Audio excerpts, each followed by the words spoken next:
എല്ലാവർക്കും നമസ്കാരം. ഇന്ന് നമ്മൾ എത്തിയിരിക്കുന്നത് ഡ്രൈവറിൻ്റെ CPO, ഫയർമാൻ തുടങ്ങിയ എക്സാമുകളിലെ ഡ്രൈവർ സ്പെഷ്യൽ ടോപ്പിക്സിൻ്റെ പ്രീവിയസ് ക്വസ്റ്റ്യൻസ് വർക്കൗട്ടാണ്. ഉറപ്പായിട്ടും 100% ഉറപ്പായിട്ടും ഈ ഒറ്റ വീഡിയോയിൽ കൂടെ നിങ്ങൾക്ക് മാക്സിമം മാർക്ക് നമ്മൾ സ്കോർ ചെയ്യും. ഓക്കെ, അപ്പോൾ നമ്മൾ മാക്സിമം എന്ത് ചെയ്യുക, യൂട്ടിലൈസ് ചെയ്ത് ഓക്കെ നമുക്ക് സ്റ്റാർട്ട് ചെയ്യാം. അധികം സംസാരമൊന്നും വേണ്ട, നമുക്ക് നേരെ കണ്ടന്റിലേക്ക് പോകാം. ഓക്കെ, ശ്രദ്ധിക്കുക. ഒന്നാമത്തെ ക്വസ്റ്റ്യൻ, താഴെ കൊടുത്തിട്ടുള്ളവയിൽ ട്രാൻസ്പോർട്ട് വാഹനം ഏതാണ്? താഴെ കൊടുത്തിട്ടുള്ളവയിൽ ട്രാൻസ്പോർട്ട് വാഹനം ഏതാണ് എന്നാണ് ചോദ്യം. ട്രാൻസ്പോർട്ട് വാഹനം ഏതാണ്? അപ്പോൾ നിങ്ങൾക്ക് അറിയാമെങ്കിൽ അതിൻ്റെ ആൻസർ ഒന്ന് പറയുക. താഴെ കൊടുത്തിട്ടുള്ളവയിൽ ട്രാൻസ്പോർട്ട് വാഹനം ഏതാണ്? ഓക്കെ, ഞാനതൊന്ന് മാർക്ക് ചെയ്ത് തരാം. ഓക്കെ, ട്രാൻസ്പോർട്ട് വാഹനം ഏതാണ്? ആൻസർ ഏതാണ്? ഓപ്ഷൻ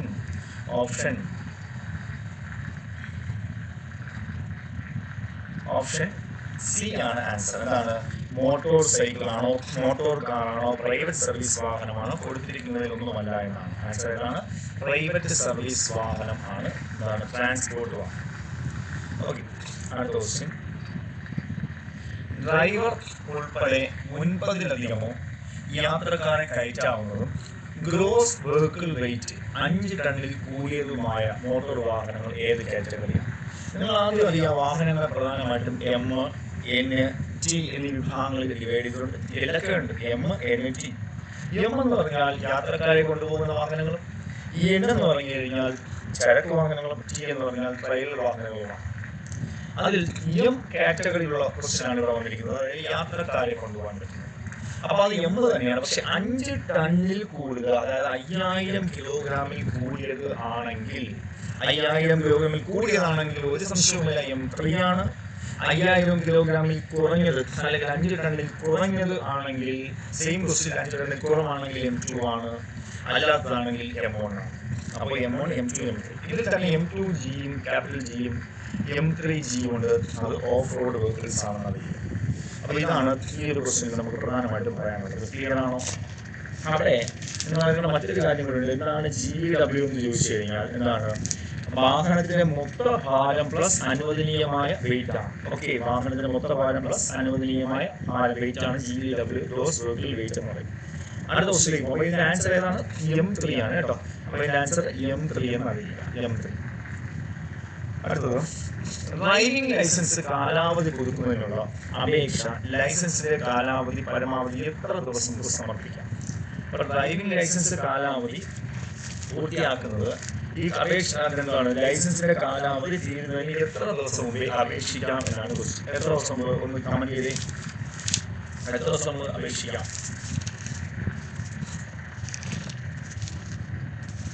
ഓക്കെ, ക്ലിയർ ആണോ? ആൻസർ ക്ലിയർ ആണോ? ഓക്കെ, എത്ര ദിവസം അപേക്ഷിക്കാം? 365 ദിവസം. ഓക്കെ അല്ലേ? ഓപ്ഷൻ സി ആണ് ആൻസർ. നിങ്ങൾക്ക് കമന്റ് ചെയ്യാനുള്ള സമയമാണ്, നിങ്ങൾക്ക് മറുപടി പറയാം ആൻസറിലൂടെ. അടുത്ത ക്വസ്റ്റ്യൻ, ലേണേഴ്സ് ലൈസൻസ് ഉള്ള വ്യക്തി വാഹനം ഓടിച്ച് പഠിക്കുമ്പോൾ പഠിക്കുന്ന വാഹനത്തിന്റെ മുൻവശത്തും പുറകുവശത്തും എങ്ങനെ ഉണ്ടാകണം?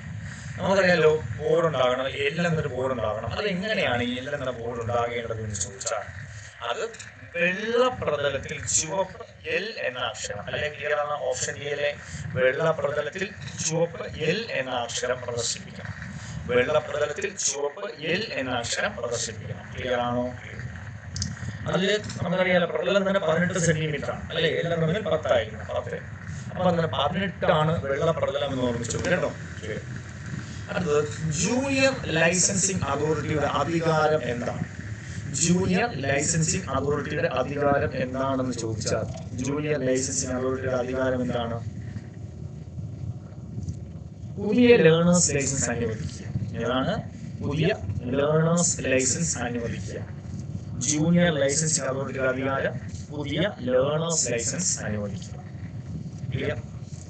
വാഹനം ഒരു സ്ഥലത്ത് എത്ര മിനിറ്റിലധികം നിർത്തുന്നത് പാർക്കിംഗ് എന്ന് നിർവചിച്ചിരിക്കുന്നു? നമുക്കറിയാം, റെഗുലേഷനുകൾ ഏകദേശം 40 എണ്ണമുണ്ട്. റെഗുലേഷൻ നമുക്ക് സെക്ഷൻ ഉണ്ട്, റൂൾ ഉണ്ട്, റെഗുലേഷൻ ഉണ്ട്, ഫോംസ്, ഒരുപാട് കാര്യങ്ങൾ പഠിക്കാൻ. അതില് വാഹനം ഒരു സ്ഥലത്ത് എത്ര മിനിറ്റിലധികം, അതായത് റെഗുലേഷൻ 22 വാഹന പാർക്കിങ്ങുമായി ബന്ധപ്പെട്ട റെഗുലേഷൻ. ഞാൻ ഈ പറയുന്ന റെഗുലേഷനുകൾ കൂടെ നിങ്ങളൊന്ന് എന്ത് ചെയ്യണം? പഠിച്ചോളണം. കാരണം എന്താ? ആ റെഗുലേഷൻ 22 വായിക്കുമ്പോൾ ഇതിനൊരു ആൻസർ ഉണ്ടാവും. വായിച്ചുള്ളവർക്ക് ഇപ്പോൾ കിട്ടും. എന്താണ് ആൻസർ?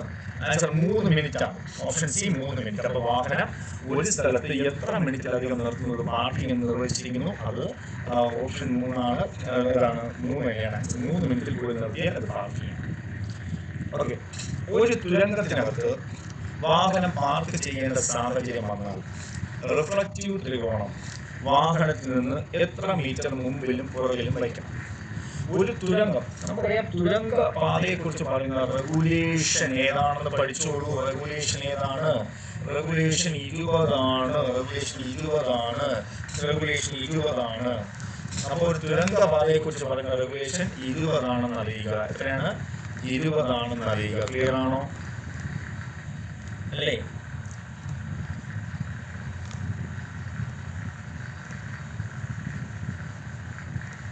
ഓക്കെ.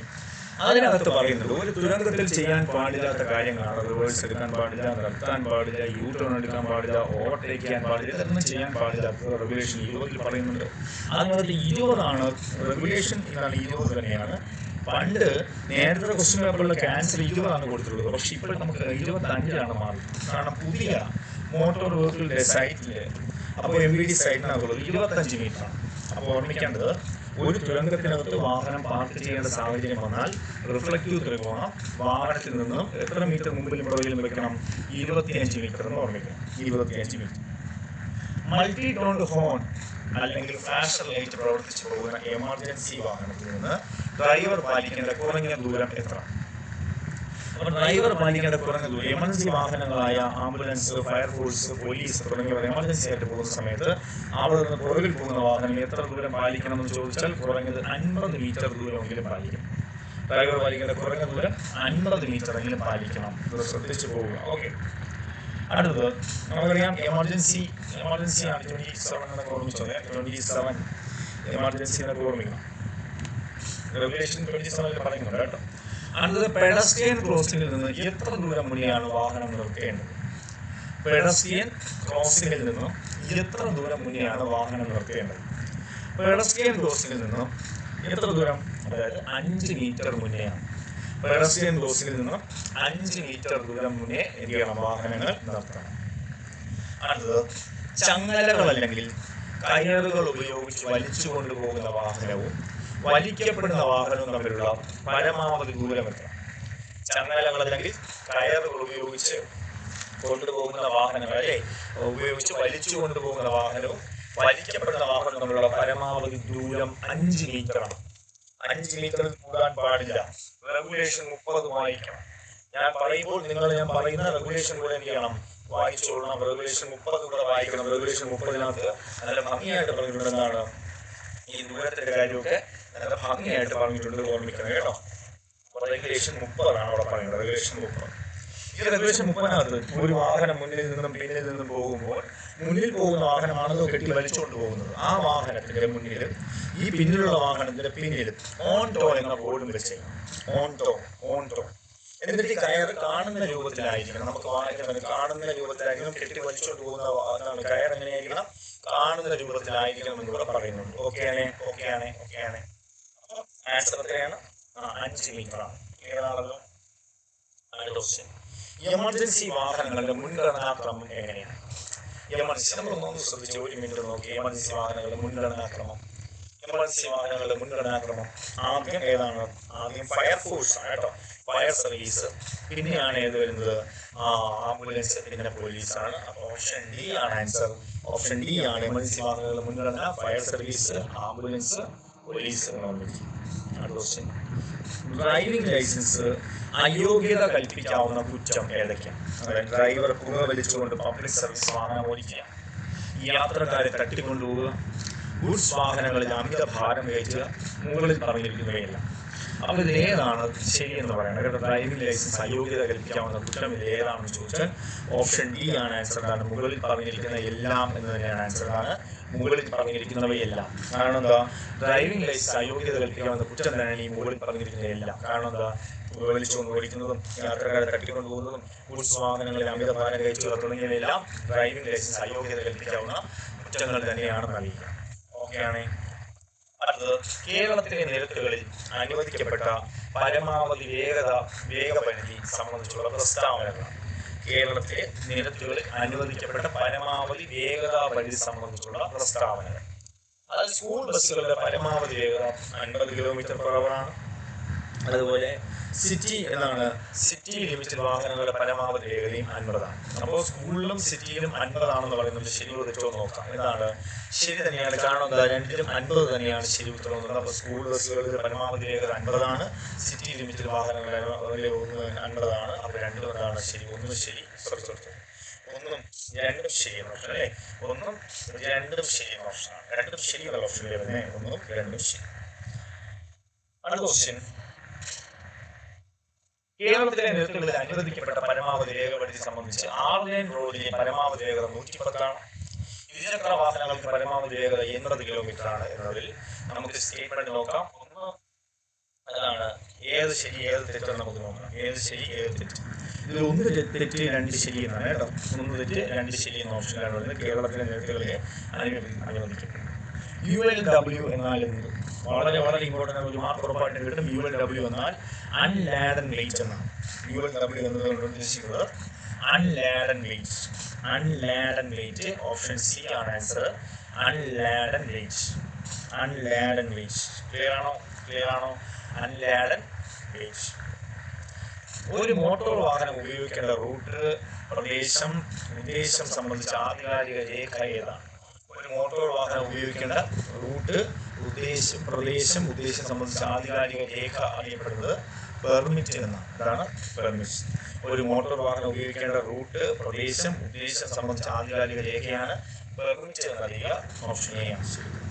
അടുത്തത്, ലൈസൻസ് എടുക്കാൻ പ്രായമാകാത്ത കുട്ടികൾ വാഹനം ഓടിച്ച് പിടിക്കപ്പെട്ടാൽ സ്വീകരിക്കാവുന്ന നിയമ നടപടികൾ എന്തെല്ലാം?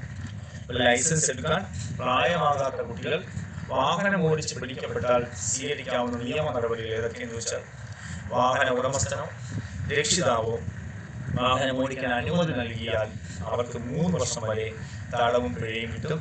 അതുപോലെ വാഹനത്തിന്റെ രജിസ്ട്രേഷൻ 12 മാസത്തേക്ക് ക്യാൻസൽ ചെയ്യപ്പെടാം. അപ്പോൾ വാഹന ഉടമസ്ഥനോ രക്ഷിതാവോ വാഹനം ഓടിക്കാൻ അനുമതി നൽകിയാൽ അവർക്ക് 3 വർഷം തടവും പിഴയും കിട്ടും. ശരിയാണ്. വാഹനത്തിന്റെ രജിസ്ട്രേഷൻ 12 മാസത്തേക്ക് ക്യാൻസൽ ചെയ്യപ്പെടാം. ശരിയാണ്. കുട്ടിക്ക് 25 വയസ്സ് വരെ ലൈസൻസ് എടുക്കുന്നത് നിയമ അയോഗ്യതയാണ്. ശരി തന്നെയാണ്. കുട്ടികൾക്കെതിരെ ജുവനൈൽ ജസ്റ്റിസ് ആക്ട് 2000 മൂലം നടപടി വരും. ശരിയാണ്. അപ്പൊ ആൻസർ 1, 2, 3, 4 ശരി. അപ്പൊ ആൻസർ എല്ലാം ശരി എന്നാണ്. ഓപ്ഷൻ ഡി ആണ് ആൻസർ. എല്ലാം ശരി. ഒന്നുകൂടെ നോക്കാം. ലൈസൻസ് എടുക്കാൻ പ്രായമാകാത്ത കുട്ടികൾ വാഹനം ഓടിച്ച് പിടിക്കപ്പെട്ടാലുള്ള ശിക്ഷയാണ്. പിടിക്കപ്പെട്ടാൽ സ്വീകരിക്കാവുന്ന നിയമ നടപടികൾ, വാഹന ഉടമസ്ഥനോ രക്ഷിതാവോ വാഹനം ഓടിക്കാൻ അനുമതി നൽകിയാൽ അവർക്ക് 3 വർഷം വരെ തടവും 25,000 രൂപ പിഴയും. വാഹനത്തിന്റെ രജിസ്ട്രേഷൻ 12 മാസത്തേക്ക് ക്യാൻസൽ ചെയ്യപ്പെടാം. കുട്ടിക്ക് 25 വയസ്സ് വരെ ലൈസൻസ് എടുക്കുന്നത് അയോഗ്യത. കുട്ടിക്കെതിരെ ജുവനൈൽ ജസ്റ്റിസ് ആക്ട് 2000 മൂലം നടപടി. ശരിയാണ്. എല്ലാം ശരിയാണ്. അടുത്ത ക്വസ്റ്റ്യൻ, വഴിയാത്രക്കാരനായ ബാലു റോഡിൽ എന്ത് ചെയ്തു? വീണ് കിടക്കുന്ന ഒരാളെ കാണുന്നു. ബാലു അയാൾക്ക് പ്രാഥമിക ശുശ്രൂഷ നൽകി. എന്നിട്ട് അയാൾ ആംബുലൻസ് വിളിച്ച് അയാളെ ആശുപത്രിയിൽ എത്തിക്കുകയും ചെയ്തു. ഓർമ്മിക്കുക. എന്നിട്ട് എന്ത് ചെയ്തു? ആശുപത്രിക്ക് പരിക്ക് വെച്ച ആളെ അഡ്മിറ്റ് ചെയ്യുകയും പോലീസിനെ വിളിക്കുന്നു. അപ്പൊ എല്ലാ കാര്യങ്ങളും ചെയ്തു. വഴിയാത്രക്കാരനെ ബാലു എല്ലാവരെയും സഹായിക്കാൻ വേണ്ടി കാര്യങ്ങൾ ചെയ്തു. അപ്പൊ എന്തൊക്കെയാണ് ഇവിടെ? ബാലു ആരാ? ഗുഡ് സമരിറ്റൻ എന്നാണ്. നമുക്ക് ഗുഡ് സമരിറ്റൻ എന്ന് പറഞ്ഞാൽ 134A പറയുന്നത്. ഗുഡ് സമരിറ്റന്റെ സെക്ഷൻ 134A. അതായത് ഒന്നും ആഗ്രഹിക്കാതെ, ഒന്നും പ്രതീക്ഷിക്കാതെ ഒരു അപകടത്തിൽപ്പെട്ട ആളെ രക്ഷിക്കുന്ന ആളാണ് ഗുഡ് സമരിറ്റൻ എന്ന് പറയുന്നത്. അപ്പോൾ ഈ ഗുഡ് സമരിറ്റൻ ആരാണ്? ഇവിടെ ബാലുവാണ്. അയാൾ ഒന്നും പ്രതീക്ഷിച്ചു ഡ്യൂട്ടി ചെയ്ത ആൾ. പോലീസുകാരൻ ഒരു ഗുഡ് സമരിറ്റനാണ്. അയാളുടെ ഡ്യൂട്ടിയാണ് ചെയ്യുന്നത്. അതുപോലെ തന്നെ നമ്മുടെ ഒരു ആംബുലൻസ് ഡ്രൈവറോ അല്ലെങ്കിൽ അവരുടെ ബന്ധുവോ ഒക്കെ കൊണ്ടുപോയ ഗുഡ് സമരിറ്റനല്ല. പക്ഷെ ഒന്നും പ്രതീക്ഷിക്കാതെ ആകെ ഒരു ബന്ധുവോ അല്ലാത്ത ഒരാൾ ചെയ്യുന്നതാണ് ഗുഡ് സമരിറ്റൻ. അയാൾക്കുള്ള അവകാശങ്ങളെ പറ്റിയാണ് പറയുന്നത്. അത് 134A സെക്ഷനും 2 റൂളുകളുണ്ട്. 168 169 പഠിച്ചോളണം. 168 169 168 സെക്ഷനും 168 ക്ലിയർ ആവുന്നതിലായിട്ട് 168 169 പഠിച്ചോളണം. ഈ 2 സെക്ഷൻ പറയുന്നത് റൂൾ പറയുന്നത് ഗുഡ് സമരിറ്റന്റെ അവകാശവും ഗുഡ് സമരിറ്റന്റെ എക്സാമിനേഷനുമാണ്. അതൊരു വിസ്താരവുമാണ്. നമുക്ക് നോക്കാം. തന്റെ വിവരങ്ങൾ പോലീസ് ആശുപത്രിയിൽ നിർബന്ധമായി കൊടുക്കേണ്ട ആവശ്യമില്ല. കാണുന്ന ഉത്സവത്തിന് അവർ അവകാശമുണ്ട്. തന്റെ വിവരങ്ങൾ കൊടുക്കണമെന്ന് യാതൊരു നിർബന്ധമില്ല. പരിക്കുപറ്റിയ ആളുകൾ ആദ്യ ചികിത്സ വഹിക്കേണ്ട. കോടതിയിൽ നിർബന്ധമായും സാക്ഷിയാകണം വേണ്ട. ഉത്സമരിതനായ ഒരാളുടെ അവകാശപ്രകാരം മേൽപ്പറഞ്ഞ 3 ഓപ്ഷനിലെ കാര്യങ്ങൾ ഒഴിവാക്കി അവിടെ നിന്ന് പോകാം. ശരിയായ ഉത്തരം ശരിയായതാണ്. ഓപ്ഷൻ ഡി ആണ് ശരി, 4 ആണ്. അപ്പോൾ ഓപ്ഷൻ സി ആണ്, ഡി അല്ല, 4 മാത്രം ശരി നൽകാം. കാണുന്ന ഗുഡ് സമരത്തിന് ഒരു കാരണവശാലും ബുദ്ധിമുട്ടിക്കരുത്. അയാളുടെ സ്വന്തം ഇഷ്ടപ്രകാരമല്ല അയാളുടെ മൊഴിയെടുക്കാനും പോലും പാടില്ല. 2 ഗ്രാമീണർ റോഡിൽ നടന്ന ഒരു അപകടം കാണുകയും പരിക്ക് പറ്റിയവരെ ആശുപത്രിയിൽ എത്തിക്കുകയും ചെയ്തു. അവർ പോലീസിനോട് മേൽക്കാര്യത്തിന് സാക്ഷിയാകാൻ സമ്മതിച്ചു. അങ്ങനെയെങ്കിൽ അപ്പോൾ 2 ഗ്രാമീണർ റോഡിൽ നടന്ന ഒരു അപകടം കാണുന്നു, പരിക്ക് പറ്റിയ അവരെ ആശുപത്രിയിൽ എത്തിക്കുകയും ചെയ്തു. അവർ പോലീസിനോട് മേൽക്കാര്യത്തിന് സാക്ഷിയാകാൻ സമ്മതിച്ചുവെങ്കിൽ അങ്ങനെയെങ്കിൽ എന്ത് ചെയ്യുന്നു? അപ്പോൾ എന്ത് ചെയ്യാം? അവിടെ കണ്ടോ, പോലീസ് അവർക്ക് സമയനഷ്ടം വരുത്താതെ വേണം കാര്യങ്ങൾ ചെയ്യാൻ. ഗ്രാമീണർക്ക് സൗകര്യമുള്ള സ്ഥലത്ത് നിന്ന് മൊഴിയെടുക്കണം. അപ്പോൾ ഇതൊക്കെ കറക്റ്റാ. പോലീസ് അവർക്ക് സമയനഷ്ടം വരുത്തുന്നത് കുറ്റസമ്മതത്തിനല്ലേ ചെയ്യണം. ഗ്രാമീണർക്ക് സൗകര്യമുള്ള സ്ഥലത്ത് നിന്ന് മൊഴിയെടുക്കണം. അങ്ങനെ മൊഴിയെടുക്കാൻ ഗ്രാമീണരുടെ വീട്ടിൽ ചെല്ലുമ്പോൾ പോലീസ് യൂണിഫോം ഒഴിവാക്കി സാധാരണ വേഷത്തിലായിരിക്കണം ചെയ്യേണ്ടത്. ഗ്രാമീണരെ പോലീസ് സ്റ്റേഷനിൽ നിർബന്ധമായും വിളിപ്പിക്കണം. ഈ കാര്യങ്ങളൊക്കെ പറയുന്നത് ഗ്രാമീണരെ പോലീസ് സ്റ്റേഷനിൽ നിർബന്ധമായും വിളിപ്പിക്കണം. അപ്പോൾ ഇവിടെ പറയുന്നത് ഗ്രാമീണരെ വിളിപ്പിക്കാൻ പാടില്ല, നിർബന്ധമായും വിളിപ്പിക്കാൻ പാടില്ല. അത് തെറ്റായ ഉത്തരമാണ്. ബാക്കിയെല്ലാം കറക്റ്റാണ്. അപ്പോൾ 1, 2, 3 ശരിയെന്ന ഓപ്ഷനാണ്. ഓപ്ഷൻ ഡി ആണ് ശരി ഉത്തരം. 1, 2, 3 ശരി, 4 തെറ്റാണ്. 1, 2, 3 ശരി. ശരിയായതല്ലേ ചോദിച്ചത്? ശരിയായതല്ലേ? അങ്ങനെയെങ്കിൽ ശരിയായ ഓപ്ഷനാണ് ചോദിച്ചത്. NHAI, national highway authority of India അല്ലേ? നാഷണൽ ഹൈവേ അതോറിറ്റി ഓഫ് ഇന്ത്യയെ നമുക്കറിയാം. അവിടെ ഉപയോഗിക്കുന്ന എന്താണ് അവിടെ ഉപയോഗിക്കുന്ന സംവിധാനത്തിന്റെ പേരെന്താ? National highway authority of India. അത് ഫാസ്റ്റാഗ് ആണ് അല്ലേ? ഫാസ്റ്റാഗ് ആണ്, നമുക്ക് എല്ലാവർക്കും അറിയാം ഫാസ്റ്റാഗ്. അപ്പോൾ നാഷണൽ ഹൈവേ അതോറിറ്റി ഓഫ് ഇന്ത്യയിൽ ഉപയോഗിക്കുന്നത് ഫാസ്റ്റാഗ് ആണ്. ഓപ്ഷൻ ഡി ആണ്. ഓക്കെ, അടുത്തത്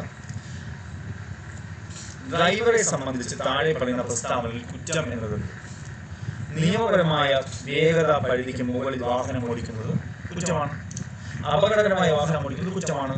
മദ്യപിച്ച് വാഹനം ഓടിക്കുന്നത് കുറ്റമാണ്. ഹെൽമെറ്റ് വയ്ക്കാതെ ഇരുചക്ര വാഹനം ഓടിക്കുന്നത് കുറ്റമാണ്. അപ്പോൾ ഇതൊക്കെ എന്ത് കിട്ടുമെന്നാണ്? ഈ 4 കാര്യവും എന്ത് കുറ്റം കിട്ടുമെന്നാണ് പഠിക്കണം. അപ്പോൾ ആദ്യത്തെ ഓടിക്കുന്നത് കുറ്റമാണ്, 2 കുറ്റമാണ്, 3 കുറ്റമാണ്, 4 കുറ്റമാണ്. അപ്പോൾ ഈ 1, 2, 3, 4 ലൈസൻസ് സസ്പെൻഡ് ചെയ്യപ്പെടാവുന്ന കുറ്റമാണ്. അപ്പോൾ ഓപ്ഷൻ സി ആണ് ശരി ഉത്തരം. നിങ്ങൾ ഹെൽമെറ്റിന്റെ ലൈസൻസ് പോലെ പോകാം. അപ്പോൾ 1, 2, 3, 4 ശരിയാണ്. ലൈസൻസ് സസ്പെൻഡ് ചെയ്യാവുന്ന കുറ്റം തന്നെയാണ് ശരി ഉത്തരം. അടുത്തത് രജിസ്ട്രേഷൻ സർട്ടിഫിക്കറ്റ്, ഡ്രൈവിംഗ് ലൈസൻസ് തുടങ്ങിയവ പരിശോധിക്കുന്ന ഉദ്യോഗസ്ഥർക്ക് അവ ഇലക്ട്രോണിക്കായി നിയമപരമായും സമർപ്പിക്കാവുന്ന മാർഗം ഏതാണ്? രജിസ്ട്രേഷൻ സർട്ടിഫിക്കറ്റ്, ഡ്രൈവിംഗ് ലൈസൻസ് തുടങ്ങിയവ പരിശോധിക്കുന്ന ഉദ്യോഗസ്ഥർക്ക് അവ ഇലക്ട്രോണിക്കായി നിയമപരമായും സമർപ്പിക്കാവുന്ന മാർഗം ഏതൊക്കെയെന്ന് ചോദിച്ചാൽ 1 ശരിയാണ് എം പരിവാഹൻ, 2 ശരിയാണ് ഡിജി ലോക്കർ. ബാക്കിയൊന്നുമില്ല. അപ്പോൾ 1, 2 ആണ് ശരി കേട്ടോ. അപ്പോൾ ആൻസർ 1, 2 ശരി ഓപ്ഷൻ എടുക്കാം. ഓപ്ഷൻ ഡി ആണ് ശരി ഉത്തരം. ക്ലിയർ ആണ്? രജിസ്ട്രേഷൻ സർട്ടിഫിക്കറ്റ്, ഡ്രൈവിംഗ് ലൈസൻസ് തുടങ്ങിയവ പരിശോധിക്കുന്ന ഉദ്യോഗസ്ഥർക്ക് അവ ഇലക്ട്രോണിക്കായി നിയമപരമായും സമർപ്പിക്കാവുന്ന മാർഗമാണ്. 1, 2 ശരി എന്ന് നിർമ്മിക്കുക. 1, 2 ശരി. വൈറ്റഡ് ഡെസിബൽ, DVA എന്ന് പറയും അല്ലെ? വൈറ്റഡ് ഡെസിബൽ എന്നാൽ എന്താണെന്ന് ചോദിച്ചു.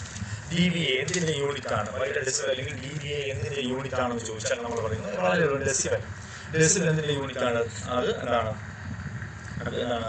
ശബ്ദത്തിന്റെ യൂണിറ്റ് ആണ്. അപ്പോൾ DVA ഓപ്ഷൻ എ ശബ്ദത്തിന്റെ യൂണിറ്റ് ആണ്. VLTD എന്തിന്റെ ചുരുക്കെഴുത്താണ്? VLTD എന്തിന്റെ ചുരുക്കെഴുത്താണെന്ന് ചോദിച്ചാൽ വെഹിക്കിൾ ലൊക്കേഷൻ ട്രാക്കിംഗ് ഡിവൈസ്. അപ്പോൾ VLTD എന്ന് പറഞ്ഞാൽ വെഹിക്കിൾ ലൊക്കേഷൻ ട്രാക്കിംഗ് ഡിവൈസ് എന്ന് ഓർമ്മിക്കുക. VLTD എന്തിന്റെ ചുരുക്കെഴുത്താണ്? വെഹിക്കിൾ ലൊക്കേഷൻ ട്രാക്കിംഗ് ഡിവൈസ് എന്ന് ഓർമ്മിക്കുക. Vehicle location tracking device. Option B ആണ് ശരി ഉത്തരം. ഓപ്ഷൻ ബി ആണ് ശരി ഉത്തരം എന്ന് ഓർമ്മിക്കുക. അടുത്ത ക്വസ്റ്റ്യനിലേക്ക് പോകാം. അടുത്ത question, spark arrester, class label, emergency information panel എന്നിവ എന്താണ്? എവിടെയാണ്? എല്ലാ KSRTC സൂപ്പർ ഫാസ്റ്റ് ബസ്സിന് വേണ്ടതാണ്. ഇന്റർസ്റ്റേറ്റ് ബസ്സിന് വേണ്ടതാണ്. അപായകരമായ വസ്തുക്കൾ കയറ്റുന്ന ചരക്ക് വാഹനങ്ങൾക്ക് വേണ്ടതാണ്. ഇന്റർസ്റ്റേറ്റ് ടാങ്കറുകൾക്ക് വേണ്ടതാണെന്ന് ചോദിച്ചാൽ ശരി ഉത്തരം ഓപ്ഷൻ സി ആണ് ശരി ഉത്തരം. എന്താണ്? അപായകരമായ വസ്തുക്കൾ കയറ്റുന്ന ചരക്ക് വാഹനങ്ങൾക്കാണ് വേണ്ടതെന്ന്. ചരക്ക് വാഹനങ്ങൾക്കാണ്. അടുത്തത്, സ്പീഡ് ഗവർണർ വാഹനത്തിൽ ചെയ്യുന്നത് എന്താണ്? സ്പീഡ് ഗവർണർ വാഹനത്തിൽ ചെയ്യുന്നത് എന്താണെന്നാണ് ചോദിച്ചത്. എന്താണ്? പരമാവധി മൈലേജ് കിട്ടണമെന്നല്ല. അവിടെ ഓപ്ഷൻ എളുപ്പമാണ്. ഓപ്ഷൻ ഡി ആണ് വാഹനത്തിന്റെ വേഗത നിശ്ചിത പരിധിക്ക് മുകളിൽ പോകുന്നത് തടയുന്നു. വാഹനത്തിന്റെ വേഗത നിശ്ചിത പരിധിക്ക് മുകളിൽ പോകുന്നത് തടയുന്നു എന്നാണ് ഓപ്ഷൻ ഡി ആണ് ശരിയുത്തരം. സ്പീഡ് ഗവർണർ വാഹനത്തിൽ ചെയ്യുന്നത് വാഹനത്തിന്റെ വേഗത നിശ്ചിത പരിധിക്ക് മുകളിൽ പോകുന്നത് തടയുന്നു. Option D. കേരളത്തിലെ സ്വകാര്യ സ്റ്റേജ് കാരേജ് ബസ്സുകളുടെ അനുവദിക്കപ്പെട്ട നിയമപ്രകാരം ബസ്സിനടിക്കേണ്ട നിറം. അപ്പോ കേരളത്തിലെ സ്വകാര്യ സ്റ്റേജ് കാരേജ് ബസ്സുകളുടെ അനുവദിക്കപ്പെട്ട നിയമപ്രകാരം ബസ്സിനടിക്കേണ്ട നിറം ഇത് ഏതാണ്? നിയമപ്രകാരമുള്ളത് ഓപ്ഷൻ ബി സിറ്റി ആണെങ്കിൽ ലൈം ഗ്രീൻ ആണ്, മോർഫ്യൂസൽ ആണെങ്കിൽ ഡീപ് സ്കൈ ബ്ലൂ ആണ്, ലിമിറ്റഡ് സ്റ്റോപ്പിലാണെങ്കിൽ പിങ്ക് ആണ്. മോർഫ്യൂസൽ നമുക്കറിയാമല്ലോ, ഈ സിറ്റി ഏരിയ പോലത്തെ അല്ലെ ഭയങ്കരമായിട്ടുള്ള വലിയ സിറ്റി ഏരിയകളാണ്. സിറ്റി ലൈം ഗ്രീൻ, മോർഫ്യൂസൽ deep sky blue, limited stop pink. പുതുതായി രജിസ്റ്റർ ചെയ്യുന്ന നോൺ ട്രാൻസ്പോർട്ട് വാഹനങ്ങളുടെ രജിസ്ട്രേഷൻ കാലാവധി എത്രയാണ്? എത്ര വർഷമാണ് പുതുതായി രജിസ്ട്രേഷൻ ചെയ്യുന്ന നോൺ ട്രാൻസ്പോർട്ട് വാഹനങ്ങൾ? നമ്മുടെ സാധാരണ നോൺ ട്രാൻസ്പോർട്ട് വാഹനങ്ങൾ എത്രയാണ്? 15 വർഷമാണ് കാലാവധി. 15 വർഷമാണ് കാലാവധി. അതുപോലെ ഒരു ഗുഡ്സ് വാഹനത്തിന്റെ ഭാരവും നിയമാനുസൃതമായി അതിൽ കയറ്റാവുന്ന സാധനങ്ങളുടെ ഭാരവും 12 ടണ്ണിൽ കൂടുതലായ ആ വാഹനം താഴെ പറയുന്ന ഏത് കാറ്റഗറിയിൽ പെടും?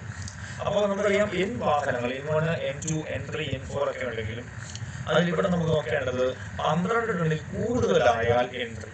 12 ടണ്ണിൽ കൂടുതലായാൽ എൻട്രി നിർമ്മിക്കുക. 12 ടൺ മാക്സിമം ആണ്. അപ്പൊ N3 കാറ്റഗറി തന്നെയാണ് നിർമ്മിക്കുക. N category പഠിച്ചോളാം. N1, N2, N3 പഠിക്കണം. അതുപോലെ M പഠിക്കണം, T പഠിക്കണം. അടുത്തത് ഡ്രൈവിംഗ് ലൈസൻസ് പുതുക്കി നൽകുന്നതിന് മോട്ടോർ വാഹന നിയമം 1988 ഏത് സെക്ഷൻ പ്രകാരമാണ് പറയുന്നത് ഓർമ്മിച്ചാൽ ഏത് സെക്ഷനാണ് ഡ്രൈവിംഗ് ലൈസൻസ് പുതുക്കി നൽകുന്നത്? അത് സെക്ഷൻ 15 ആണെന്ന് അറിയിക്കണം. നമ്മുടെ ഡ്രൈവിംഗ് ലൈസൻസ് പുതുക്കി നൽകുന്ന സെക്ഷൻ ഏതാണ്? 15 ആണെന്ന് അറിയുക. ക്ലിയർ ആണ്. ഓക്കെ, 15 ആണെന്ന് അറിയുക. അപ്പൊ ഇത് റൂളുകളുണ്ട്, സെക്ഷനുകളുണ്ട്, അതുപോലെ തന്നെ ഫോമുകളുണ്ട്. ഇത് സെക്ഷൻ ആണെന്ന് അറിയുക കേട്ടോ, സെക്ഷൻ ആണെന്ന് അറിയണം. അടുത്ത ക്വസ്റ്റ്യൻ, ഒരു പ്രദേശത്തെ ലൈസൻസിങ് അതോറിറ്റിയായി നിയമിച്ചിരിക്കുന്നത് ആരെയാണ്? ഒരു പ്രദേശത്തെ ലൈസൻസിങ് അതോറിറ്റി എളുപ്പമാണ്. ലൈസൻസിങ് അതോറിറ്റി ആരെങ്കിലും വായിക്കുമ്പോൾ തന്നെ മനസ്സിലാവും. റീജിയണൽ ട്രാൻസ്പോർട്ട് ഓഫീസർ ആണ്. ഇവിടെ കുറച്ച് ഭാഗം മിസ്സായി പോയി. ഇവിടെ ഓഫീസർ എന്നുകൂടെ ഉണ്ട് കേട്ടോ. ഓഫീസർ എന്നുകൂടെ ഉണ്ട്. റീജിയണൽ ട്രാൻസ്പോർട്ട് ഓഫീസർ വായിച്ചു കേട്ടോ. Regional transport officer RTO. താഴെ പറയുന്നവയിൽ പബ്ലിക് സർവീസ് വാഹനമല്ലാത്തത്? അത് മാക്സി ക്യാബ് ആണോ, കോൺട്രാക്ട് കാരേജ് ആണോ, ഗുഡ്സ് കാരേജ് ആണോ, മോട്ടോർ ക്യാബ് ആണോ? മാക്സി ക്യാബിനാണോ, അതുപോലെ തന്നെ ക്യാബ് ആണോ? മാക്സി ക്യാബ് ആണോ, കോൺട്രാക്ട് കാരേജ് ആണോ, ഗുഡ്സ് കാരേജ് ആണോ, മോട്ടോർ ക്യാബ് ആണോ? ഇത് ഏതാണെന്ന് ചോദിച്ചാൽ ഗുഡ്സ് കാരേജ് ആണ്. താഴെ പറഞ്ഞ പബ്ലിക് സർവീസ് വാഹനമല്ലാത്തൊരു ഗുഡ്സ് മാത്രമല്ല, മറ്റൊരു ആളുകളെ കൊണ്ടുപോകും. താഴെ പറയുന്ന ഏത് വാഹനത്തിനാണ് പെർമിറ്റിന്റെ ആവശ്യകത? നമ്മൾ പെർമിറ്റ് എന്ന് പറഞ്ഞാൽ അതിർത്തിക്കപ്പുറമോ മറ്റോ ഒക്കെയാണ് പെർമിറ്റിന്റെ കാര്യം പറയുന്നത്. ഓക്കെ, അപ്പൊ ഇവിടെ എന്താണ് താഴെ പറഞ്ഞതിൽ ഏത് വാഹനത്തിനാണ് പെർമിറ്റിന്റെ ആവശ്യമില്ലാത്തത്? അത് ആംബുലൻസ്. താഴെ പറഞ്ഞ ഏത് വാഹനത്തിനാണ് പെർമിറ്റിന്റെ ആവശ്യകത ഇല്ലാത്തത് ചോദിച്ചാൽ അത് ആംബുലൻസ് ആണെന്ന് അറിയുക. ആംബുലൻസ് എമർജൻസി വാഹനമാണ്. താഴെ പറയുന്നതിൽ തെറ്റായ പ്രസ്താവന ഏതാണ്? ഒരു മോട്ടോർ വാഹനം കാരേജ് വേയിലൂടെ ആയിരിക്കണം ഓടിക്കേണ്ടത്. ശരി. പുറകോട്ടെടുക്കുന്ന വാഹനത്തിൽ നിന്ന് ഡ്രൈവർ സുരക്ഷിതമായ അകലം പാലിക്കേണ്ടതാണ്. ശരി. മോട്ടോർ വാഹന സൈക്കിളോ 3 വീലറോ ഓടിക്കുമ്പോൾ റൈഡ് ചെയ്യുമ്പോഴോ ഡ്രൈവറോ റൈഡറോ മറ്റൊരു വാഹനത്തെ പിടിക്കുക ചെയ്യാവുന്നതാണ്. ചെയ്യുക. വാഹനത്തിൽ ഉച്ചത്തിലുള്ള മ്യൂസിക് സിസ്റ്റം പ്രവർത്തിക്കുന്നില്ല എന്ന് ഡ്രൈവർ ഉറപ്പുവരുത്തണം. അപ്പൊ ആൻസർ ഓപ്ഷൻ സി ആണ്. തെറ്റായതാണ് ചോദിച്ചത്. ഓപ്ഷൻ സി ആണ്. കാരണം എന്താ? വാഹനം ഓടിക്കുമ്പോൾ ഡ്രൈവറോ റൈഡറോ മറ്റൊരു വാഹനത്തെ പിടിക്കുകയോ തള്ളുകയോ ചെയ്യാൻ പാടില്ല. പിടിക്കാനേ പാടില്ല എന്നാണ് അവിടെ പറഞ്ഞിരിക്കുന്നത്. ഓക്കെയാണേ. അടുത്ത ക്വസ്റ്റ്യനിലേക്ക് പോവാം. ഒരു തുരങ്കത്തിൽ ഡ്രൈവർ ഒരിക്കലും ചെയ്യാൻ പാടില്ലാത്ത കാര്യം. നമ്മൾ തുരങ്കത്തിന്റെ കാര്യം പറഞ്ഞിട്ടുണ്ടായിരുന്നു. 20ാമത്തെ റെഗുലേഷൻ. മറ്റു വാഹനങ്ങൾ മറികടക്കാൻ പാടില്ല, യൂട്ടേൺ എടുക്കാൻ പാടില്ല, പുറകോട്ട് ഓടിക്കാൻ പാടില്ല. ഒരു കാര്യം ചെയ്യാൻ പാടില്ല. ഒരു തുരങ്കത്തിൽ ഡ്രൈവർ ഒരിക്കലും ചെയ്യാൻ പാടില്ലാത്ത കാര്യമാണ് ഈ 3 കാര്യവും മനസ്സിലാക്കുകയില്ല. താഴെ പറഞ്ഞവയിൽ തെറ്റായ പ്രസ്താവന ഏതാണ്? വാഹനങ്ങൾ കെട്ടിവലിക്കുമ്പോൾ പരമാവധി വേഗം 25 കിലോമീറ്ററാണ്. അതുപോലെ ഒരു ഇരുചക്ര വാഹനം ഉപയോഗിച്ച് കെട്ടി വലിക്കാൻ പറഞ്ഞു. മറ്റൊരു അവിടെ ഒരു കാര്യം ഓപ്ഷൻ ഡി ഒന്ന് ശ്രദ്ധിച്ചോണേ. ആക്ച്വലി ഞാൻ പറഞ്ഞുതരാം. ഒരു ഇരുചക്ര വാഹനം മറ്റൊരു വാഹനം ഉപയോഗിച്ച് കെട്ടിവലിക്കാമോ എന്നാണ് പറയുന്നത്. ഇരുചക്ര വാഹനം കെട്ടിവലിക്കാൻ പറ്റില്ല. കെട്ടിവലിക്കുന്ന വാഹനവും കെട്ടിവലിക്കപ്പെടുന്ന വാഹനവും നമ്മൾ 5 മീറ്ററിൽ കൂടാൻ പാടില്ല. ശരി തന്നെയാണ്. കെട്ടിവലിക്കാൻ ഉപയോഗിക്കുന്ന കയറോ ചെയിനോ മറ്റു റോഡ് ഉപയോഗിക്കുന്നവർക്ക് സ്പഷ്ടമായി കാണാൻ സാധിക്കുന്ന വിധത്തിലായിരിക്കും. ശരി തന്നെയാണ്. അതിന്റെ റെഗുലേഷൻ 30 വായിക്കണം കേട്ടോ. റെഗുലേഷൻ 30 വായിച്ചാൽ മതി. അപ്പൊ ഇതിൽ ആൻസർ തെറ്റ്. ഓപ്ഷൻ ബി ആണ് ഇവിടുത്തെ ആൻസർ. ഓപ്ഷൻ ബി ആണ് തെറ്റായ പ്രസ്താവന. ഇരുചക്ര വാഹനം എന്ന് എടുത്ത് വായിച്ചോണ്ട് കേട്ടോ. ഞാൻ പറയുന്നത് കേട്ടോണം. ഇരുചക്ര വാഹനം. അടുത്തത് ഡ്രൈവിംഗ് പഠനത്തിന്റെ സിലബസ് ക്രമീകരിച്ചിരിക്കുന്നത് ഏത് റൂളിലാണെന്ന് അറിയുക. ഡ്രൈവിംഗ് റൂളിൽ വന്നു. ഡ്രൈവിംഗ് പഠനത്തിന്റെ സിലബസ് ഏത് റൂളിലാണെന്ന് ചോദിച്ചിരിക്കുന്ന റൂള് 31 ആൻസർ. റൂൾ 31 വായിക്കണം. ഡ്രൈവിംഗ് ലൈസൻസിന്റെ സിലബസ്. അടുത്ത നിങ്ങൾ ഓടിക്കുന്ന വാഹനം അപകടത്തിൽപ്പെട്ട ആർക്കെങ്കിലും പരിക്ക് വെച്ചാൽ എന്ത് ചെയ്യണം? വാഹനം നിർത്താതെ ഓടിച്ചു പോകണം. അപ്പോൾ നോക്കാം. ഓപ്ഷൻ ബി വായിച്ചു. ഈ പരിക്ക് പറ്റിയ ആൾക്ക് വൈദ്യസഹായം ലഭിക്കുന്നതിനോടൊപ്പം അടുത്തുള്ള പോലീസ് സ്റ്റേഷനിൽ വിവരം അറിയിക്കുകയും വേണം. അതല്ലേ കറക്റ്റ് ഉത്തരം വരുന്നത്. അതാണ് കറക്റ്റ് ആപ്റ്റായിട്ടുള്ള ഉത്തരം. വേറെ ഒന്നും ഉത്തരം വരുന്നില്ല. വാഹനം ഓടിച്ചടുത്തുള്ള പോലീസ് സ്റ്റേഷനിൽ പോകണം. ഓക്കെ. പക്ഷേ ഏറ്റവും ബെസ്റ്റ് ആയിട്ടുള്ള ഓപ്ഷൻ പരിക്ക് പറ്റിയ ആൾക്ക് വൈദ്യസഹായം ലഭിക്കുന്നതോടൊപ്പം അടുത്തുള്ള പോലീസ് സ്റ്റേഷനിൽ വിവരം അറിയിക്കും. അടുത്തത് താഴെ പറയുന്നതിൽ എമർജൻസി വാഹനം അല്ലാത്തത് ഏത്? അപകടകരമായ വസ്തുക്കൾ കൊണ്ടുപോകുന്ന വാഹനം, ആംബുലൻസ്, ഫയർ എഞ്ചിൻ, ഇവയില്ല. അപ്പോൾ ഇത് ഏതാണ്? എമർജൻസി വാഹനം അല്ലാത്തുള്ള ഓപ്ഷൻ എ ആണ്. അതൊന്നും എമർജൻസി ഇല്ല. കാരണം അപകടകരമായ വസ്തുക്കൾ കൊണ്ടുപോകുന്ന വാഹനങ്ങൾ എ ആണ്. അതൊരിക്കലും മനസ്സിലാവില്ല. എമർജൻസി വാഹനമാണ് ആംബുലൻസ്, ഫയർ ഫോഴ്സും പോലീസും ഒക്കെ. ഓക്കെ. അടുത്തത് താഴെ പറയുന്നവയിൽ വാഹന നിയന്ത്രണത്തിന് സഹായിക്കുന്ന ലഘു നിയന്ത്രണ ഉപാധി ഏതാണെന്നാണ് ചോദിച്ചത്. റിയർ വ്യൂ മിറർ വേണം. ഹെഡ് ലൈറ്റ് സ്വിച്ച് അത്യാവശ്യമാണ്. വിൻസ്ക്രീൻ വൈപ്പർ സ്വിച്ച് അത്യാവശ്യമാണ്. എല്ലാം ആവശ്യമാണ്. എല്ലാം ആവശ്യമുള്ള കാര്യങ്ങൾ തന്നെയാണ് വാഹന നിയന്ത്രണത്തിന് ആവശ്യമായ കാര്യങ്ങൾ തന്നെയാണ് ഇതെല്ലാം ഓർമ്മിക്കുക. അടുത്തത് ഒരു ഡ്രൈവർ റോഡിലെ ആപത്കരങ്ങളായ ഹസാർഡുകളെ കണ്ടെത്തി അവ തനിക്ക് എത്രത്തോളം അപകടകരമാണെന്ന് ദീർഘവീക്ഷണം ചെയ്തു. അപകട ഒഴിവാക്കുന്നതിന് എന്ത് ചെയ്യണമെന്ന് തീരുമാനിച്ചു. അതനുസരിച്ച് വാഹനം നിയന്ത്രിക്കപ്പെടുന്ന പേരാണ്. ഒരു ഡ്രൈവർ മുൻകൂട്ടി ഒരു അപകടം കണ്ടെത്തി എന്ത് ചെയ്യണമെന്ന് തീരുമാനിക്കുന്ന അപകടം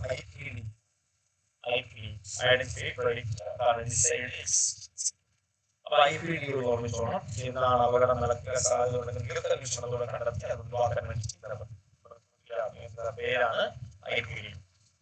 ഒരു ചരക്ക് വാഹനത്തിൽ അമിതഭാരം കയറ്റിയിട്ടുണ്ടോ എന്ന് പരിശോധിക്കാൻ അധികാരപ്പെടുത്തിയിട്ടുള്ള ഉദ്യോഗസ്ഥനാരാണ്? ഫോറസ്റ്റ് റേഞ്ച് ഓഫീസറാണോ? ഡിസ്ട്രിക്ട് മജിസ്ട്രേറ്റ് ആണോ? അസിസ്റ്റന്റ് മോട്ടോർ വെഹിക്കിൾ ഇൻസ്പെക്ടർ ആണോ? എക്സൈസ് സർക്കിൾ ഇൻസ്പെക്ടർ ആണോ?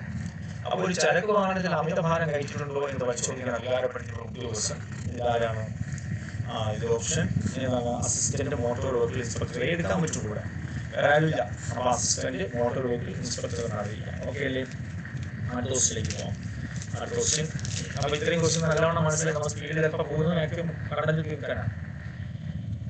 അടുത്തത് താഴെയുള്ള പ്രസ്താവനകളിൽ ശരിയേത്? ഹെൽമറ്റ് അല്ലെങ്കിൽ പ്രൊട്ടക്റ്റീവ് ഹെഡ് ഗിയർ ധരിക്കാതെ ഇരുചക്ര വാഹനം ഓടിക്കുന്നത് എങ്ങനത്തെ കുറ്റമാണ്? എന്ത് ചെയ്യാം? അവിടെ ഓപ്ഷൻ സി ആണ് കറക്റ്റ് ആൻസർ. എന്താണ്? പിഴ ഒടുക്കേണ്ടതും ലൈസൻസ് അയോഗ്യത കൽപ്പിക്കേണ്ടതുമായ കുറ്റമാണ്.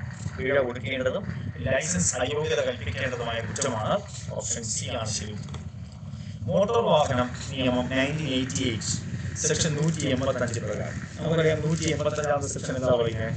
സെക്ഷൻ 185 മദ്യപിച്ച് വാഹനം ഓടിക്കുന്ന കാര്യങ്ങൾ അല്ലേ? 185 മദ്യപിച്ച് വാഹനം ഓടിക്കുന്ന സെക്ഷനാണ് 185.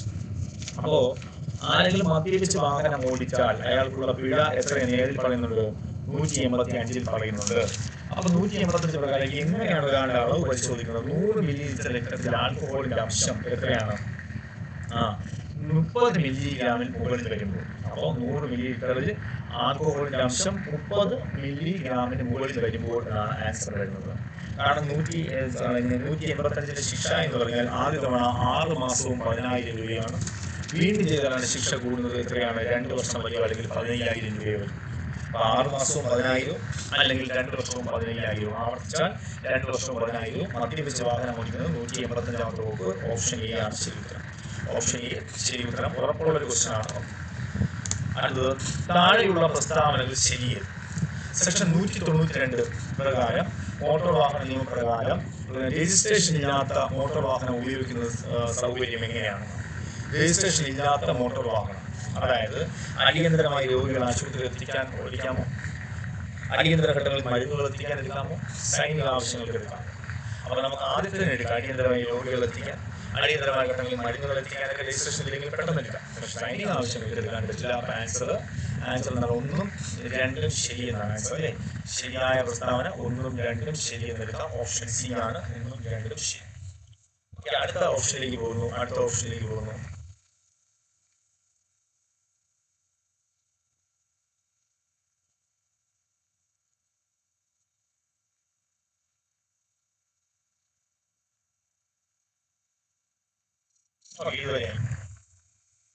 അടുത്തത് മോട്ടോർ വാഹന നിയമം സെക്ഷൻ പറയുന്നത് ഗുഡ്സ് സമ്മതിച്ചു. സെക്ഷൻ അതാണ് 134A ആണ് കേട്ടോ. 134A പ്രതിപാദിക്കുന്നത് ഗുഡ്സ് സമ്മതിച്ചൻ എന്നതുകൊണ്ട് ഉദ്ദേശിക്കുന്നത് എന്താണ്? ഗുഡ്സ് സമ്മതിച്ചൻ എന്നാൽ അപകടത്തിൽ പരിക്കേറ്റവരെ ഉടൻ ആശുപത്രിയിൽ എത്തിക്കുന്ന ആൾ ശരി, അപകട സ്ഥലത്ത് നിന്ന് വാഹനം നീക്കം ചെയ്യുന്ന ആൾ ശരി, അപകടം സംഭവിച്ച ഉടനെ സമീപത്തെ പോലീസ് സ്റ്റേഷനിൽ അറിയിക്കുന്ന ആൾ ശരിയാണ്.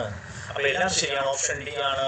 1 ഉം 2 ഉം 3 ഉം ശരിയാണ്. ഗുഡ്സ് സമ്മതിച്ചൻ ശരിയാണെന്ന് അറിയുക. അടുത്ത ക്വസ്റ്റ്യനിലേക്ക് പോവാം. 207 സെക്ഷൻ 207 പ്രകാരം അവിടെ വളരെ പ്രധാനപ്പെട്ട ക്വസ്റ്റ്യനാണ്. സെക്ഷൻ 207 പറയുന്നത് എന്താണ്? നമ്മുടെ രജിസ്ട്രേഷൻ ഇല്ലാതെ സർവീസ് നടത്തിയ വാഹനം പിടിച്ചെടുക്കുവാൻ അധികാരപ്പെട്ട ഉദ്യോഗസ്ഥരാണ്. അതാണ് ഇതില് പോലീസ് സബ് ഇൻസ്പെക്ടർ തന്നെയാണ്. 207 രജിസ്ട്രേഷൻ ഇല്ലാത്ത വാഹനം പിടിച്ചെടുക്കാം. അതുപോലെ തന്നെയാണ് 206 എന്ന് പറയുന്നത് അവിടുത്തെ രേഖകൾ വരെ പിടിച്ചെടുക്കാമെന്നാണ് പറയുന്നത്. ഓക്കെ, രേഖകൾ വരെ പിടിച്ചെടുക്കാമെന്ന് പറയുന്നത്. ക്ലിയർ? താഴെ പറയുന്നവയിൽ ഏതുതരം ട്രാൻസ്പോർട്ട് വാഹനങ്ങൾക്ക് സ്പീഡ് ഗവർണർ നിർബന്ധമല്ല? സ്പീഡ് ഗവർണർ നിർബന്ധമല്ലാത്ത ട്രാൻസ്പോർട്ട് വാഹനങ്ങൾ ഏതൊക്കെയാണെന്നാണ് നോക്കേണ്ടത്. ഓക്കെ, അപ്പോൾ അവിടെ നിങ്ങൾ ആലോചിച്ച് നോക്കി ഏതൊക്കെയാണ് ആവശ്യമില്ലാത്തതെന്ന്.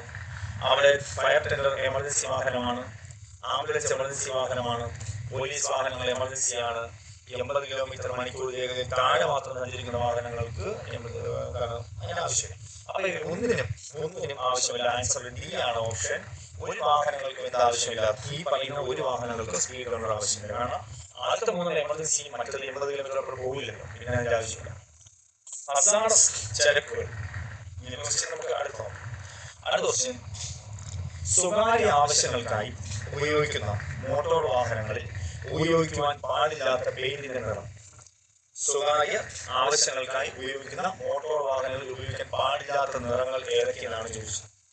ഏതൊക്കെയാണ് പാടില്ലാത്ത നിറങ്ങൾ എന്ന് ചോദിച്ചാൽ 1 ഉം 2 ഉം ആണ് അവിടെ വരുന്നത് കേട്ടോ. 1 ഉം 2 ഉം ആണ് കറക്റ്റ്. കാരണം എന്താ? ഒലീവ് ഗ്രീനും നേവി ബ്ലൂ ഉപയോഗിക്കാൻ പാടില്ല എന്നറിയുക. അതാണ്. ഇനി സ്പാർക്ക് അറസ്റ്റർ നിർബന്ധമായി ഉണ്ടായിരിക്കേണ്ട വാഹനം ഏതാണ് എന്ന് ചോദിച്ചാൽ നിങ്ങൾ വായിച്ചു നോക്കി ഏതായിരിക്കും ആൻസർ വരുന്നത്? സ്പാർക്ക് അറസ്റ്റർ ഓപ്ഷൻ ബി ആണ്. പെട്രോളിയം ടാങ്കർ അതിനാണ് ആവശ്യമില്ല. ഓക്കെ, അതിനാണ് ആവശ്യം വേണ്ടത്. ഇത്രയും പെട്ടെന്ന് ആവശ്യം വേണ്ടത് അതിനാണെന്ന് അറിയിക്കാം. ഓക്കെ ആണ്. അടുത്തത് ഫാസ്ടാഗ് നിർബന്ധമായും ഘടിപ്പിക്കേണ്ട മോട്ടോർ വാഹനം ഏതാണ്? എക്സ്കവേറ്റർ ആണോ, 3 ചക്ര ഗുഡ്സ് വാഹനമാണോ, റോഡ് റോളറാണോ, മോട്ടോർ ക്യാബ് ആണോ? നിർബന്ധമായും ഘടിപ്പിക്കേണ്ട motor option C motor cab. Option C motor cab എന്നറിയുക. Option C motor cab. അപ്പൊ ഇത്രയും കുറെ ക്വസ്റ്റ്യൻസ് പഠിച്ചു. അടുത്ത ക്വസ്റ്റ്യൻ. 2 വരി പാതയിൽ വലത്തോട്ട് തിരിയാൻ ആഗ്രഹിക്കുന്ന മോട്ടോർ വാഹനത്തിന്റെ ഡ്രൈവർ വലത്തോട്ട് തിരിയുന്നതിന് മുമ്പ് എന്ത് ചെയ്യണം? 2 വരി പാതയിൽ വലത്തോട്ട് തിരിയാൻ ആഗ്രഹിക്കുന്ന മോട്ടോർ വാഹനത്തിന്റെ ഡ്രൈവർ വലത്തോട്ട് തിരിയുന്നതിന് മുമ്പ് എന്ത് ചെയ്യണം എന്ന് ചോദിച്ചാൽ എന്ത് ചെയ്യണം? അവിടെ ഇടതുവശത്ത് ചേർന്ന് ഡ്രൈവ് ചെയ്യുക, ഏറ്റവും വലത് ലൈനിന് അടുത്തായി ഡ്രൈവ് ചെയ്യുക. അതല്ലേ ശരി? വലത്തോട്ട് തിരിയണമെങ്കിൽ ഏറ്റവും വലത് ലൈനിന് അടുത്തായി ഡ്രൈവ് ചെയ്യുക. അതാണ് ശരി. അടുത്തത് മോട്ടോർ വാഹനത്തിന്റെ ഡ്രൈവർ ഓവർടേക്ക് ചെയ്യുന്നത് തടസ്സപ്പെടുത്താതിരിക്കുന്നത് എപ്പോഴാണ്? മോട്ടോർ വാഹനത്തിന്റെ ഡ്രൈവർ ഓവർടേക്ക് ചെയ്യുന്നത് തടസ്സപ്പെടുത്താതിരിക്കുന്നത് എപ്പോഴാണെന്ന് വെച്ചാൽ എപ്പോഴൊക്കെയാണ്? ഈ ക്വസ്റ്റ്യൻ പ്രശ്നമുള്ള ഒരു ക്വസ്റ്റ്യൻ. ഇത് ക്വസ്റ്റ്യൻ ക്യാൻസൽ ആയ ക്വസ്റ്റ്യൻ ആണ്. അത് വേണ്ട, കൺഫ്യൂഷനാണ്. അടുത്തത് ഒരു ഡ്രൈവർ തന്റെ വലത് കൈപ്പത്തി നീട്ടി എതിർ ഘടികാര ദിശയിൽ തിരിയുമ്പോൾ അയാൾ എന്ത് ചെയ്യണം? അപ്പോൾ ഡ്രൈവർ തന്റെ വലത് കൈപ്പത്തി നീട്ടി എതിർ ഘടികാര ദിശയിൽ പോകണമെങ്കിൽ അയാൾ എന്താണ്? ഘടികാര ദിശയാണെങ്കിൽ ഇടത്തോട്ട് തിരിയുക എന്നല്ലേ? അല്ലെ? ഓപ്ഷൻ സി ആണ് ആൻസർ. ഇടത്തോട്ട് തിരിയുകയാണ് ആൻസർ. അടുത്തത് ഒരു മോട്ടോർ വാഹനത്തിന്റെ ഡ്രൈവർ തന്റെ വാഹനം പാർക്ക് ചെയ്യാൻ പാടില്ല. കാൽനട ക്രോസിംഗിന് സമീപം കർവശത്ത് തുടർച്ചയായി മഞ്ഞ വരകളെടുത്ത് പാർക്ക് ചെയ്തിരിക്കുന്ന മറ്റൊരു വാഹനത്തിനൊപ്പം വണ്ടിയായി നിശ്ചയിച്ചിട്ടുള്ള റോഡ്. അതിൽ ഓപ്ഷൻ കറക്റ്റ് അല്ല. ഓപ്ഷൻ കറക്റ്റ് ആണെങ്കിൽ മാത്രമേ നിങ്ങൾക്ക് ചെയ്യാൻ പറ്റൂ. ഓക്കെ, അത് നമുക്കറിയാമല്ലോ. എവിടെയൊക്കെ പാർക്ക് ചെയ്യാൻ പാടില്ല എന്ന് നമുക്കറിയാമല്ലോ. അടുത്തത് 1939 മോട്ടോർ വാഹന നിയമം ഭേദഗതി ചെയ്തത് ഏതൊക്കെ വർഷങ്ങളിൽ നമുക്കറിയാം? ഏതൊക്കെ വർഷങ്ങളിലാണ്? 1988-ലും 94-ലും. ഓക്കെ, 1988-ലും 94. അപ്പൊ 1939 മോട്ടോർ വാഹന നിയമം ഭേദഗതി 88-ലും 94. നമ്മൾ 1988 ആണല്ലോ പഠിക്കുന്നത്. താഴെ നൽകിയിരിക്കുന്ന ചിഹ്നം എന്തിനെ പ്രതിനിധീകരിക്കും? അത് കാവലുള്ള ലെവൽ ക്രോസ് ആണോ, കാവലില്ലാത്തതാണോ? കാവൽ ഇല്ലാത്ത ലെവൽ ക്രോസ് ആണ്. കാവലില്ലാത്ത ലെവൽ ക്രോസ്. ഇതിൽ ഒരു വര എന്നുള്ളത് അർത്ഥമാക്കുന്നത് 100 മീറ്റർ അപ്പുറം കാവലില്ലാത്ത ലെവൽ ക്രോസ് ഉണ്ടെന്നും ഇതിന് താഴെ 2 വരയായിരുന്നു 200 മീറ്റർ അപ്പുറം എന്നാണ് ഇതിന്റെ അർത്ഥം എന്ന് ഓർമ്മിക്കുക. അതിന്റെ വരയ്ക്കനുസരിച്ച് ആ ദൂരം മാറും എന്ന് ഓർമ്മിക്കുക. ഓക്കെ, അടുത്ത ക്വസ്റ്റ്യൻ വരുന്നു. അടുത്ത ക്വസ്റ്റ്യൻ, വിഭാഗം N മോട്ടോർ വാഹനത്തിന്റെ അർത്ഥം എന്താണ്? N മോട്ടോർ വാഹനത്തിന്റെ അർത്ഥം യാത്രക്കാരെ കൊണ്ടുപോകുന്നതിന് കുറഞ്ഞത് 4 ചക്രമുള്ള മോട്ടോർ വാഹനങ്ങൾ, ചരക്കുകൾ കൊണ്ടുപോകുന്നതിന് കുറഞ്ഞത് 4 ചക്രമുള്ള മോട്ടോർ വാഹനങ്ങൾ, യാത്രക്കാരെ കൊണ്ടുപോകാൻ ചരക്കുകൾ കൊണ്ടുപോകാം. അപ്പൊ answer, correct answer option B ആണ്. കാരണം നമുക്കറിയാം N കാറ്റഗറിയിൽ നിന്ന് 4 വീലായിരിക്കണം, ചരക്കുകൾ കൊണ്ടുപോകുന്ന വാഹനമാണ്. അപ്പൊ കറക്റ്റ് നമുക്കറിയാം, ആൻസർ അതാണ് അറിയാം. അടുത്ത ക്വസ്റ്റ്യൻ, ഏതിൽ സ്പീഡ് ഗവർണർ ആവശ്യമാണ്? ഇരുചക്ര വാഹനങ്ങളിൽ വേണ്ട, പോലീസ് വാഹനങ്ങളിൽ വേണ്ട, ആംബുലൻസ് വേണ്ട. ആൻസർ ഓപ്ഷൻ സി ആണ്, സ്റ്റേജ് വാഹനങ്ങളിലാണ് വേണ്ടത്. അപ്പോൾ സ്റ്റേജ് വാഹനങ്ങളിലാണ് ആൻസർ. 1988 മോട്ടോർ വാഹന നിയമപ്രകാരം ഏത് വകുപ്പിലാണ് വേഗപരിധിയെ കുറിച്ച് പറയുന്നത്? വേഗതയെ കുറിച്ച് പറയുന്ന സെക്ഷൻ ഏതാണ്? വളരെ ഇമ്പോർട്ടൻ്റ്. 112 തന്നെയാണ്. 112 ആണ് വേഗപരിധിയെ കുറിച്ച് പറയുന്ന സെക്ഷൻ. 112 ആണെന്ന് ഓർമ്മിക്കാം. 112. ഓക്കെയാണ്. അടുത്ത ക്വസ്റ്റ്യൻ, മോട്ടോർ വാഹന നിയമത്തിൽ ഏത് വകുപ്പാണ് അമിത വേഗത്തിന് കുറ്റക്കാരനായാൽ, അമിത വേഗത്തിന് കുറ്റക്കാരനെ കണ്ടെത്തിയാൽ കുറ്റവാളികൾക്കുള്ള പിഴയും ശിക്ഷയും പറയുന്നത് ഏതിലാണ്? നമ്മൾ മദ്യപിച്ച് ഓടിക്കുന്നതൊക്കെ 185 പറയുന്നെങ്കിൽ അമിത വേഗത 183 പറയുന്നുണ്ട്.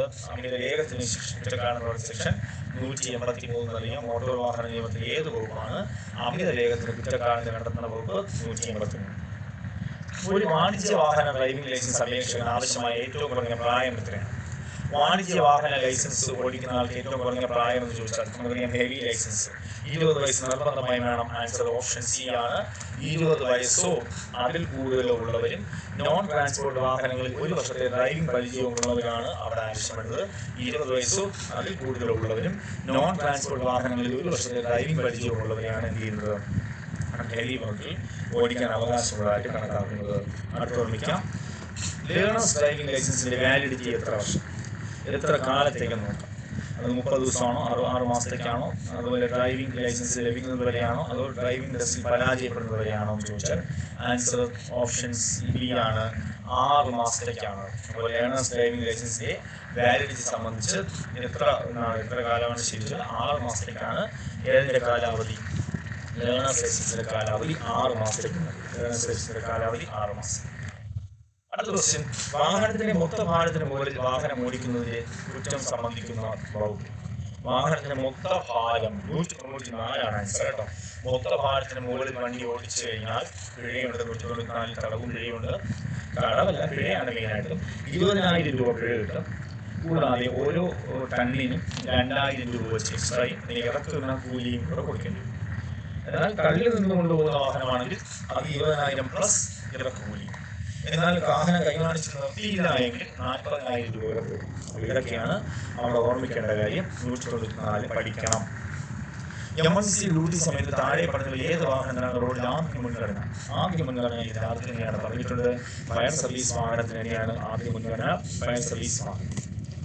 നിങ്ങൾ ഇൻഷുറൻസ് പുതുക്കുന്നതിന് മുമ്പ് അത് കാലഹരണപ്പെട്ടാൽ, നിങ്ങൾക്ക് നിയമപരമായ ഒരു വാഹനം എത്ര ദിവസം വരെ ഓടിക്കാം? അപ്പോൾ ഇൻഷുറൻസ് പുതുക്കുന്നതിന് മുമ്പ് അത് കാലഹരണപ്പെട്ടാൽ നിങ്ങൾക്ക് നിയമപരമായി ഒരു വാഹനം 1 ദിവസം പോലും ഓടിക്കാൻ പറ്റില്ല. ഓപ്ഷൻ ബി ആണ്, 0 ദിവസം ആണ് ആൻസർ. അറിയാം, 0 ദിവസമാണ് ആൻസർ. മോട്ടോർ വാഹനത്തിലെ ഏത് വകുപ്പാണ് ഒരു പോലീസ് ഉദ്യോഗസ്ഥന് വാഹനം തടഞ്ഞു വെക്കാൻ അനുവദിക്കുന്നതെന്ന് ചോദിച്ചാൽ 207-ാമത്തെ വകുപ്പ് തന്നെയാണ് ആൻസർ. നമ്മൾ പറഞ്ഞതാണ് നേരത്തെ 207 വാഹനം പിടിച്ചെടുക്കാൻ തടഞ്ഞു വെക്കാം. 206 അതിന്റെ രേഖകൾ പിടിച്ചെടുക്കാറുള്ളത്. അടുത്ത ക്വസ്റ്റ്യൻ, ഫോം 22 എന്തിനെ കുറിച്ച് പറയുന്നു? ഫോം 22 റോഡ് യോഗ്യതാ സർട്ടിഫിക്കറ്റ്. ഫോം 22 റോഡ് യോഗ്യതാ സർട്ടിഫിക്കറ്റുകളെ പറ്റി പ്രതിപാദിക്കുന്ന ഫോമാണ് 22 നൽകുക.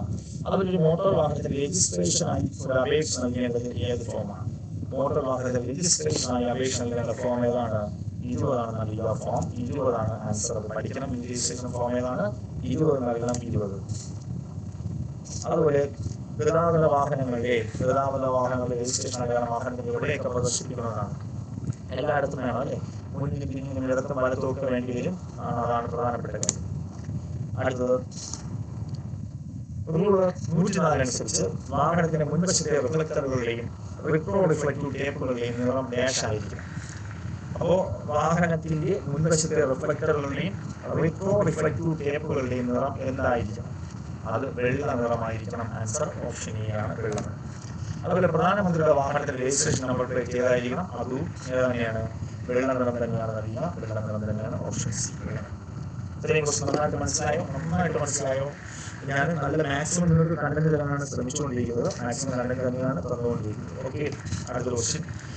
ഏത് വാഹനത്തിന് താഴെ പറയുന്ന തരത്തിലുള്ള രജിസ്ട്രേഷൻ നമ്പർ പ്ലേറ്റ് നൽകിയിട്ടുണ്ട്? ഏത് വാഹനത്തിലാണ് താഴെ പറയുന്ന തരത്തിലുള്ള രജിസ്ട്രേഷൻ നമ്പർ നൽകിയിട്ടുള്ളത്? ഒന്നുമില്ല, ഓപ്ഷൻ ഡി ആണ്. വിദേശ നയതന്ത്ര ഉദ്യോഗസ്ഥൻ. അതുപോലെ മോട്ടോർ വാഹനത്തിന് രജിസ്ട്രേഷൻ സർട്ടിഫിക്കറ്റ് നൽകുന്നത് ഫോം ഏതാണ്?